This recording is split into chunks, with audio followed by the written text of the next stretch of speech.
Subhash Whiteboard gives you knowledge and orientation in grammar concepts in English language.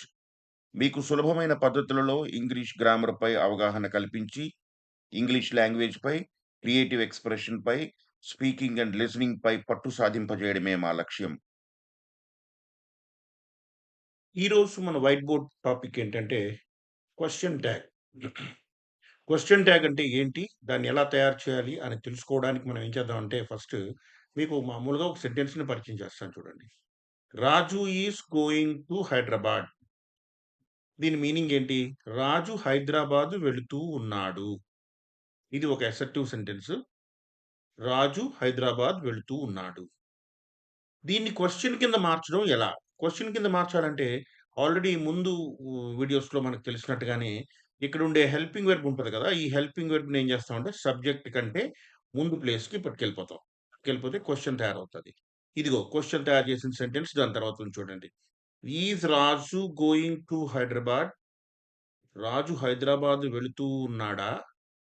ఇది రాజు హైదరాబాద్ వెళుతూ ఉన్నాడు. దీనికి question is Raju going to Hyderabad? Raju Hyderabad వెళ్తూ ఉన్నాడా? ఇది క్వెషన్‌గా మారింది. దీనికి క్వెషన్ మార్క్ ఉంటది. ఓకే.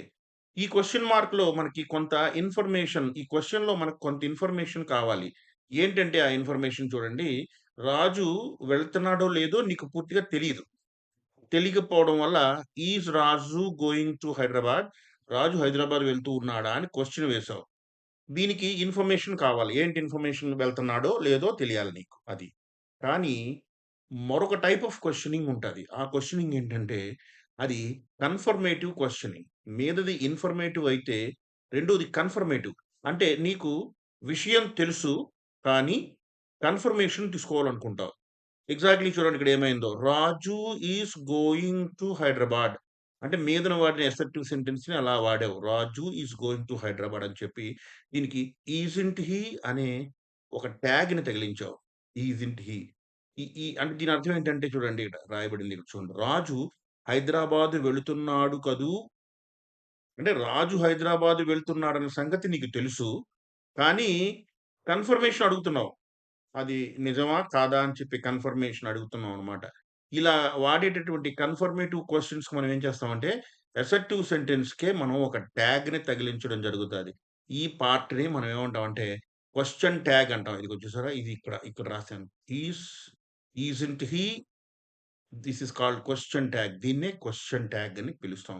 అయితే తెలుగులో చక్కగా అన్ని సెంటెన్స్‌లకి కదూ అని పెట్టేస్తే సరిపోతుంది. చూడండి రాజు హైదరాబాద్ వెళ్తున్నాడు కదూ!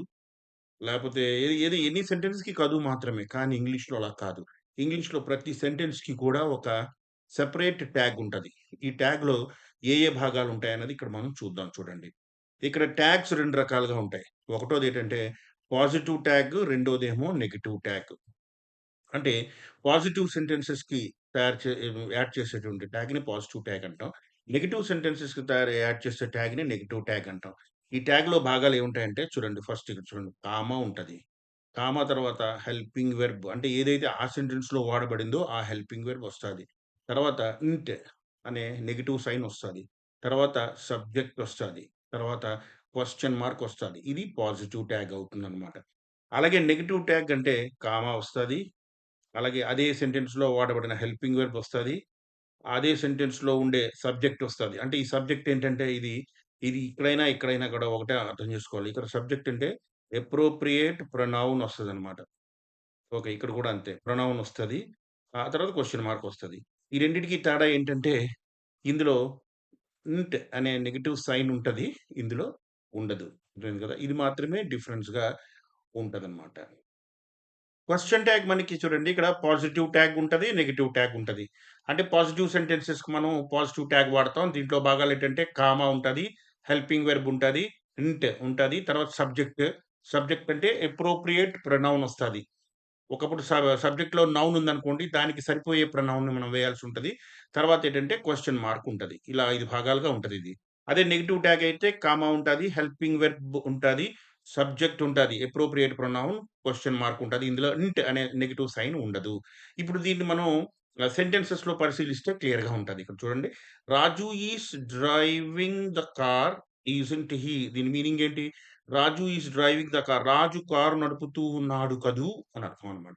ఇప్పుడు ఇందులో ఏటి సరిపోయిందో చూద్దాం. ఎలా సరిపోయిందో చూద్దాం. రాజు ఈస్ డ్రైవింగ్ ద కార్ అనేది పాజిటివ్ సెంటెన్స్. నెగెటివ్ కాదు కాబట్టి దీనికి ఇగో ఈ పాజిటివ్ ట్యాగ్ వాడతాం. ఏం వాడతాం? ఫస్ట్ చూడండి ఇగో కామా, ఒకసారి కామా తర్వాత హెల్పింగ్ వెర్బ్ ఏది సెంటెన్స్‌లో ఇగో రాజు ఈజ్ ఓకే. తర్వాత ఇంట్ సైన్ నెగెటివ్ సైన్ ఇంటేసాము. తర్వాత ఏంటంటే రాజుకి సరిపోయే అప్రోప్రియేట్ ప్రొనౌన్ ఏమవుతుంది? హి అవుతుంది. కాబట్టి ఏమైంది? ఈజింట్ హి కామా ఈజింట్ హి క్వెషన్ మార్క్. ఈజింట్ హి అంటే రాజు కారు నడుపుతూ ఉన్నాడు కదూ! అలాగే she has completed the work. Hasn't she? ఆమె పని పూర్తి చేసేసింది కదూ! అనర్థం దీనికి. ఇక్కడ కూడా చూడండి. She has completed the work తర్వాత ఇగో చూడండి. పాజిటివ్ ట్యాగ్ కాబట్టి తర్వాత హెల్పింగ్ వెర్బ్ ఏది? హాస్ ఓకేనా? తర్వాత ఇంట్ సైడ్ వేసాం. తర్వాత షీ ఉంది కాబట్టి ఇక్కడే ప్రొనౌన్ ఉంది కాబట్టి ప్రాబ్లమ్ లేదు. ఇక్కడ కూడా ప్రొనౌన్ ఏసేసాం. Question mark. అంటే హాజంట్ షీ అయింది. అలాగే కృష్ణ ప్లేస్ వెల్. కృష్ణ బాగా ఆడుతుంటాడు.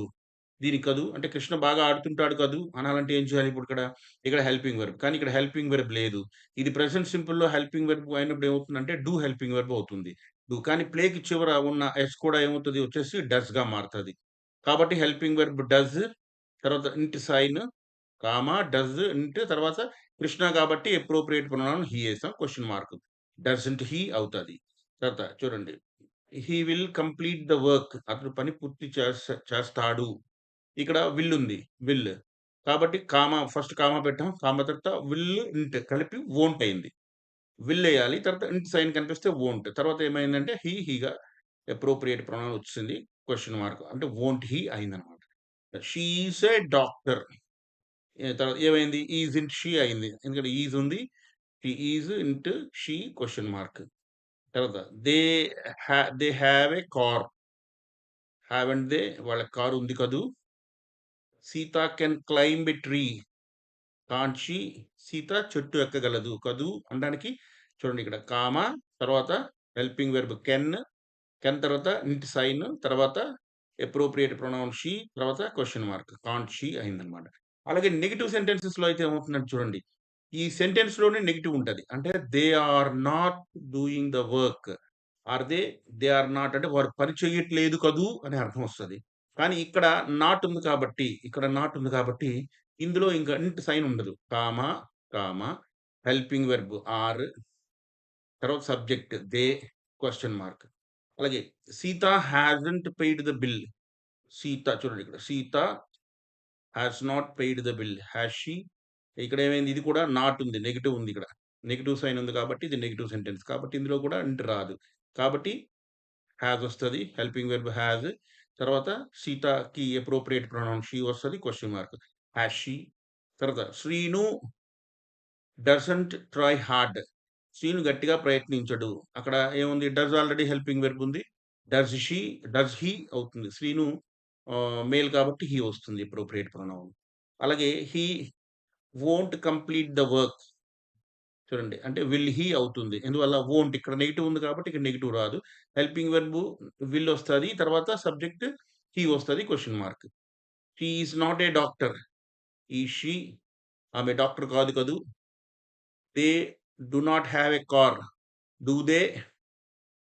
వాళ్ళకి కారు లేదు కదూ! కదా!